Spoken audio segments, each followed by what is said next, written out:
Nagari assembly segment గురించి చూద్దాం.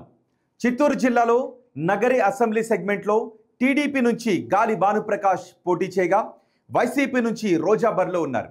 ఆ ఎన్నికల్లో గాలి భానుప్రకాష్ 45,004 ఓట్ల మెజార్టీతో రోజాపై గెలిచారు. మరి కూటమి ప్రభుత్వం ఏడాదిన్నర పాలన తర్వాత ఈ సెగ్మెంట్లో జనం ఏమనుకుంటున్నారు? ఎమ్మెల్యే పనితీరుపై సంతృప్తితో ఉన్నారా? ముఖ్యమంత్రి పనితీరుకు ఎటువంటి రేటింగ్ ఇచ్చారు? నారా లోకేష్, పవన్ కళ్యాణ్, జగన్ గురించి ఈ సెగ్మెంట్ ప్రజలు ఏమనుకుంటున్నారు? ఓవరాల్గా నగరిలో కూటమి ప్రభుత్వంపై జనం మాటేంటి? బిగ్ టీవీ ఎక్స్క్లూజివ్ సర్వే రిపోర్ట్లో చూద్దాం. ఎన్నికల సమయంలో నగరి ప్రజలకు గాలి భానుప్రకాష్ ఇచ్చిన హామీలేంటో చూద్దాం. నగరి ప్రజలకు టెక్స్టైల్ పార్కులు తీసుకొస్తాను అని ఆయన హామీ ఇచ్చారు. నగరిలో టెక్స్టైల్ ఆధారిత పరిశ్రమలు చాలా ఎక్కువగా ఉన్నాయి. అందుకోసం టెక్స్టైల్ పార్కును తీసుకొస్తానని ప్రజలకు స్పష్టంగా హామీ ఇచ్చారు. ఇక ఇండస్ట్రియల్ క్లస్టర్ ఏర్పాటుకు నగరి ప్రజలకు భానుప్రకాష్ హామీ ఇచ్చారు. అంతేకాదు పుత్తూరు నగరిని విద్యా కేంద్రాలుగా మారుస్తాను అంటూ హామీ ఇచ్చారు. అలాగే ఆరోగ్య సంరక్షణ కోసం హాస్పిటల్స్ను నగరిలో అభివృద్ధి చేస్తాను అంటూ గాలి భానుప్రకాష్ ఎన్నికల సమయంలో హామీ ఇచ్చారు. ఇప్పటికీ నగరిలో ఉన్న సమస్యలు ఏంటో నేను మీకు చూపిస్తాను. బిగ్ టీవీ స్క్రీన్ పైన ఎప్పటికీ నగరంలో ఉన్న సమస్యలు మీరు చూడొచ్చు. నగరంలో భూగర్భ జలాలు విపరీతంగా కాలుష్యానికి గురవుతూ ఉన్నాయి. అక్కడ టెక్స్టైల్ పరిశ్రమలు ఎక్కువగా ఉన్నాయి. ముఖ్యంగా డైయింగ్ పరిశ్రమల నుంచి ఎక్కువగా పొల్యూషన్ వస్తూ ఉండటంతో భూగర్భ జలాలు కలుషితం అయిపోతూ ఉన్నాయి. కాలువలు, చెరువుల్లోకి ఈ డైయింగ్ వ్యర్థాలు వెళుతూ ఉండటం వల్ల నీరు కలుషితమైపోతుంది. ఆ కలుషిత నీటిని తాగడం ద్వారా ప్రజలు రకరకాల వ్యాధుల బారిన పడుతున్నారు. కిడ్నీ వ్యాధిగ్రస్తుల సంఖ్య దీని కారణంగా అక్కడ పెరుగుతూ ఉండడం ఆందోళన కలిగిస్తోంది. సో నీళ్లు శుద్ధి చేసిన తర్వాతే బయటకు వదలాలి అని జనం నుంచి డిమాండ్లు ఎక్కువగా వినిపిస్తూ ఉన్నాయి. అలాగే నగరంలో రోజు రోజుకి తాగునీటి సమస్య చాలా ఎక్కువగా కనిపిస్తూ ఉంది. ప్రతి 3 రోజులకు ఒకసారి మాత్రమే మున్సిపల్ నీళ్లు నగరి ప్రజలకు వస్తూ ఉన్నాయి. చాలామంది ప్రైవేట్ వాటర్ ప్లాంట్లపైనే ఆధారపడుతూ ఉన్నారు. ఇంకొక ప్రధాన సమస్య ఏంటి అంటే ఏదైనా అత్యవసర పరిస్థితుల్లో 108కి కాల్ చేస్తే గందరగోళ పరిస్థితులు ఏర్పడుతూ ఉన్నాయి. ఎందుకంటే తమిళనాడుకు సరిహద్దుల్లో చాలా గ్రామాలు ఉన్నాయి నగరి నియోజకవర్గంలో. సో సరిహద్దు గ్రామాల కాల్స్ అన్నీ అటు తమిళనాడుకు ట్రాన్స్ఫర్ అవుతూ ఉండటం వల్ల కొంత గందరగోళ పరిస్థితులు ఏర్పడుతున్నాయి. అంబులెన్స్ల రాకలో చాలా జాప్యం ఏర్పడుతూ ఉంది. ఇక నగరపట్నంలో వంతెన కనెక్టివిటీ సమస్య కూడా ప్రధానంగా కనిపిస్తూ ఉంది. కుజస్థలై నదిపై బ్రిటిష్ కాలం నాటి వంతెన ప్రస్తుతం శిథిలావస్థకు చేరుకోవడంతో జనం ఇబ్బందులు పడుతున్నారు. దాన్ని పునర్నిర్మించాలని కోరుతున్నారు. ఇక సీసీ రోడ్లు, ఈ సెగ్మెంట్లో సీసీ రోడ్లు చాలా పేలవంగా ఉన్నాయని జనం అసంతృప్తిని వ్యక్తం చేస్తున్నారు. చాలా ప్రాంతాల్లో సరైన డ్రైనేజ్ వ్యవస్థ లేదు. ఇక టెక్స్టైల్ పార్క్ ఇచ్చిన హామీ నెరవేరకపోవడం ప్రధాన సమస్యగా కనిపిస్తోంది. నగర నియోజకవర్గ ప్రజలు ఎమ్మెల్యే పనితీరు గురించి ఏమనుకుంటున్నారు? ఆయనకున్న పాజిటివ్ అంశాలు ఏంటి, నెగిటివ్ అంశాలు ఏంటో చూద్దాం. ముందుగా పాజిటివ్ అంశాలు ఏంటో చూద్దాం. పవర్లూమ్ కార్మికులకు విద్యుత్తును రాయితీలో అందించడం పవర్లూమ్ కార్మికుల్లో పాజిటివ్ అంశంగా మనం చెప్పుకోవచ్చు. అలాగే సీసీ రోడ్లు, డ్రైనేజీలకు శంకుస్థాపనలు చేశారు ఎమ్మెల్యే. ఇది కూడా ప్రజల్లో సానుకూలతను పెంచుతోంది. ఇక టీడీపీ ఆఫీస్లో ఎమ్మెల్యే ఎప్పుడు అందుబాటులో ఉంటారు అని జనం అనుకుంటూ ఉన్నారు. ఎమ్మెల్యే ఎప్పుడు అందుబాటులో ఉండటం ఆయనకు పాజిటివ్గా ఉన్నటువంటి అంశం. ఇక నీటి కొరత ఉన్న చోట బోర్వెల్స్ని తవ్విస్తూ ఉన్నారు. ఇది కూడా ప్రజల్లో సానుకూలతను పెంచుతూ ఉంది. పుత్తూరు సిహెచ్సిలో ఆర్ఓ వాటర్ ప్లాంట్ని నిర్మించారు. ఇది కూడా ఎమ్మెల్యేపై ప్రజల్లో సానుకూలతను పెంచడానికి దోహదపడుతోంది. ఇవి పాజిటివ్ అంశాలు. ఇక నెగిటివ్ అంశాలు ఏంటో మనం చూద్దాం. ఇవే నెగిటివ్ అంశాలు. ఎమ్మెల్యే పట్ల క్యాడర్లో అసంతృప్తి కనిపిస్తోంది. ఎందుకంటే క్వారీల్లో వైసీపీ నేతల దందాను ఎమ్మెల్యే ఉపేక్షిస్తున్నారు అనే వాదన అక్కడ కనిపిస్తుంది. అలాగే కోటరీ కనుసన్నల్లోనే ఎమ్మెల్యే నడుస్తున్నారు అంటూ ప్రజల్లో అభిప్రాయం ఎక్కువగా ఉంది. ఇవి ఎమ్మెల్యేపై నగరి ప్రజల్లో వ్యతిరేకంగా ఉన్నటువంటి అంశాలు. ఓవరాల్గా ఎమ్మెల్యే భానుప్రకాష్ పనితీరు గురించి నగరి ప్రజలు ఎన్ని మార్కులు ఇస్తున్నారో నేను మీకు చూపిస్తాను.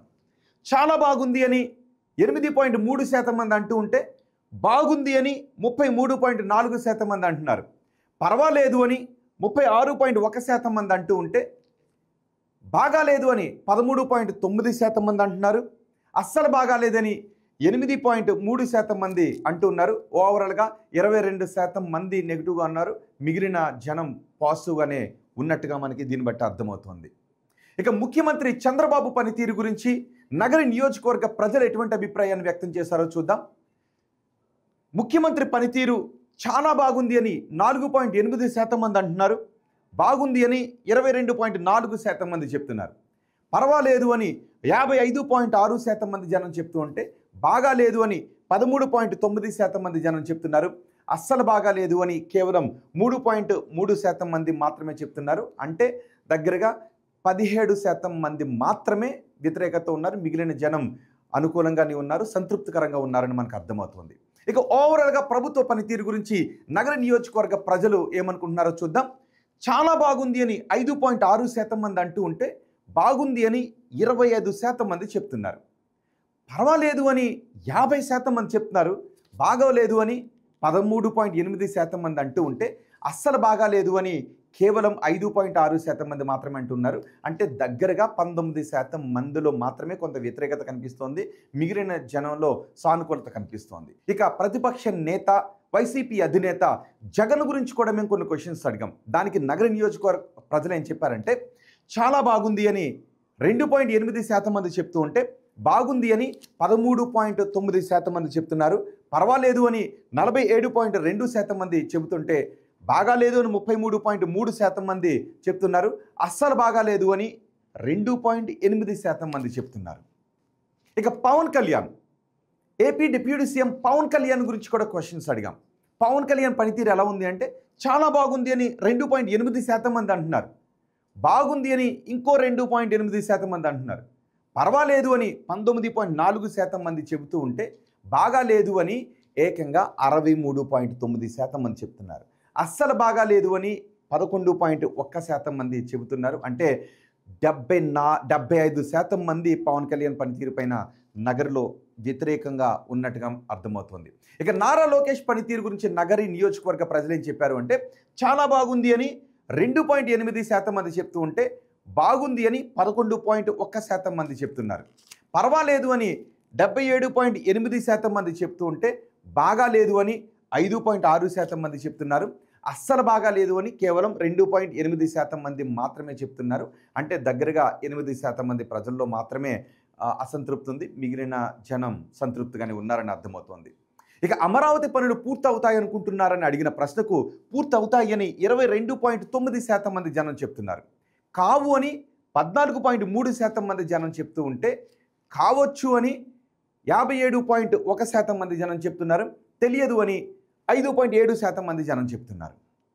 ఇక పోలవరం ప్రాజెక్టు పూర్తవుతుంది అనుకుంటున్నారా అని అడిగిన ప్రశ్నకు పూర్తవుతుంది అని 16.7% మంది జనం చెప్తుంటే, కాదు అని ఇంకో 16.7% మంది అంటున్నారు.